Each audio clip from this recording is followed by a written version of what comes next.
Why the fuck can I feel the pain in my back? Seriously. Like, I'm on so much morphine. How could I still feel pain in my back?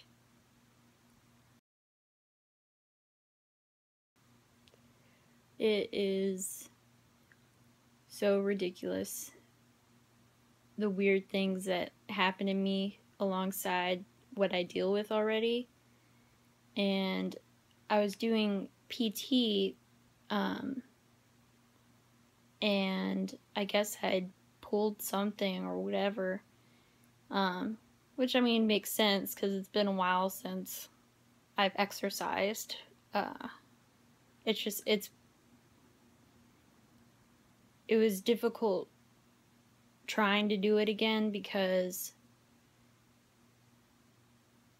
I don't know, it like kind of worked for me at first, and then it just, like, when I first did PT when I was still in the military, I was doing pool therapy, and when I first started out, when I was on land, I couldn't even put my pants or clothes or anything on without having to sit on the bed first.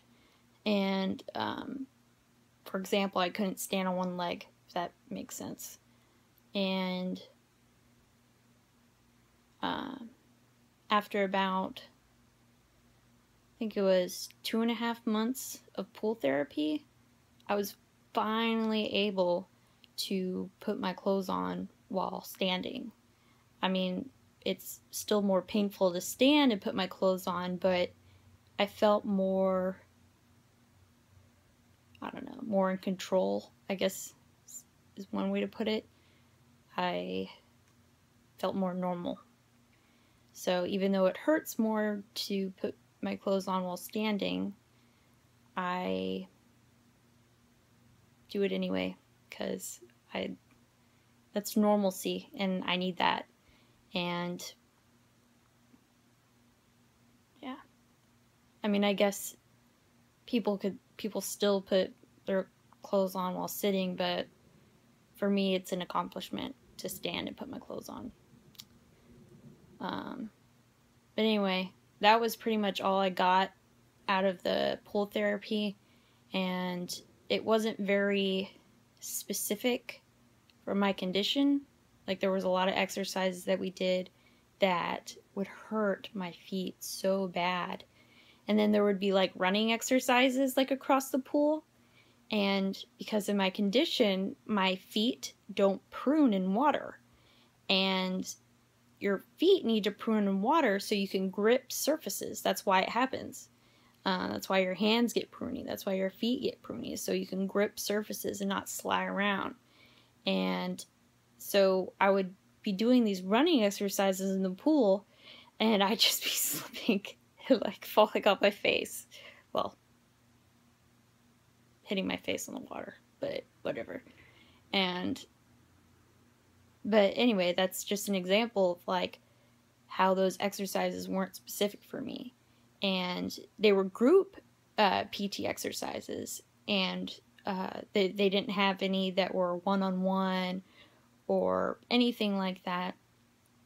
And it just, the only thing that it gave me was balance, and you know, that's cool, that's great, but everything else was just hurting me and causing me more pain afterwards, and to the point where every time that I finished PT, I would just pass out for the rest of the day, and I would probably, not every single time, just depends on how hard I pushed myself, the next day I'd still be like wiped out and not even want to do anything. I mean, I don't do anything in general, but I did less. Yeah. So, fast forward to now, I tweaked my back, and it's just, my uncle brought it up. It's like, how do I still feel pain with all the morphine that I'm on. And it's just, I don't know. It's funny, but at the same time it's not, because it hurts.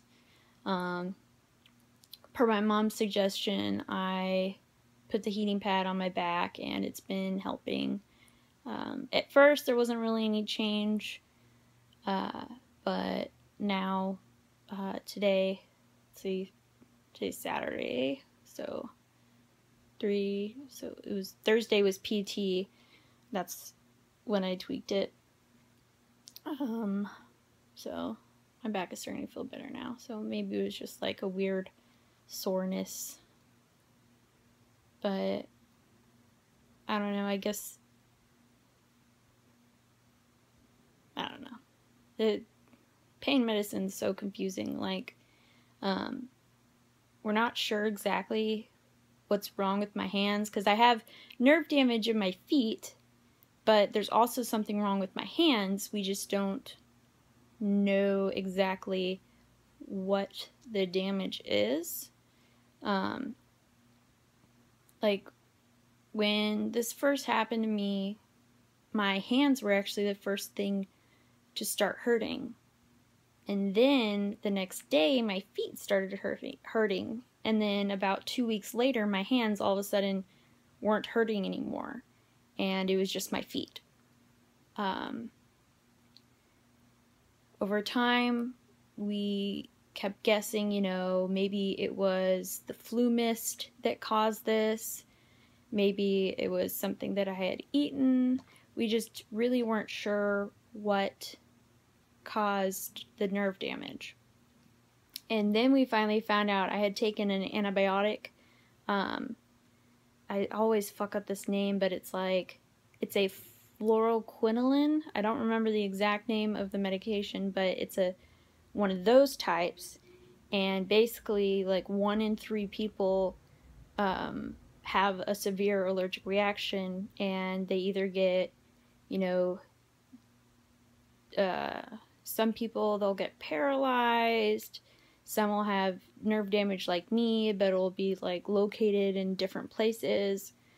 Other people, they'll die, but that is that's a statistic that's kind of hard.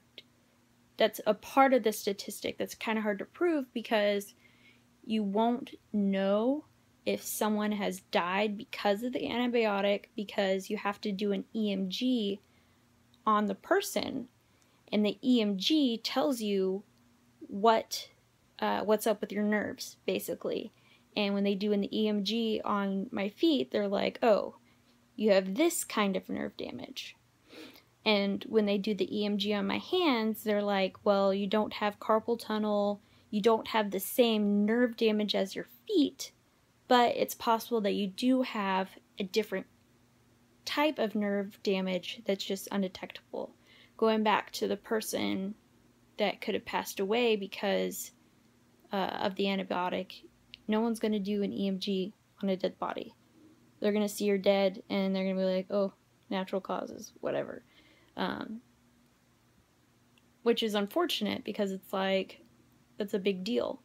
So even more people than we even realize could be allergic to this type of antibiotic, but we wouldn't know. And it's actually a really common antibiotic to give to people because it's so cheap. And it's like everywhere. Like FEMA vehicles, or FEMA, like, when shit goes down, FEMA's there.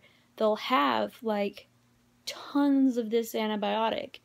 And it's kind of like, it'll kill everything. But for people like me who are allergic, it killed the bacteria that I was having, and then it broke off some extra proteins and turned that bacteria into something that attacked my body. And I was lucky that it was nerve damage in my feet and not like something else, because then I wouldn't be talking to you right now.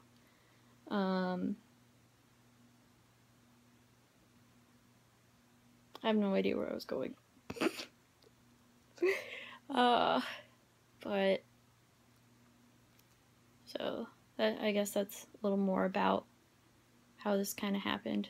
At least we're pretty sure, because there's a test that you can take, but it's like thousands of dollars to take the test that would completely confirm that it was the antibiotic, but there really is nothing else. I didn't eat anything out of the ordinary. I mean, I was 20 I was 20, yeah, I was 20. I was 20 years old, and all of a sudden, out of nowhere, just woke up with pain. And I don't know, there's not very many things that can do that aren't obvious. So it's kind of frustrating.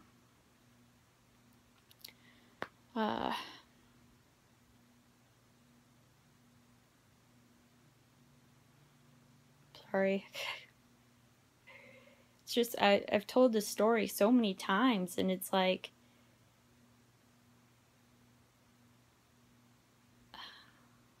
it still just doesn't seem real. And it's been a little while now. And still doesn't seem real. Yeah. Alright. Done. Thanks for listening to my little bit.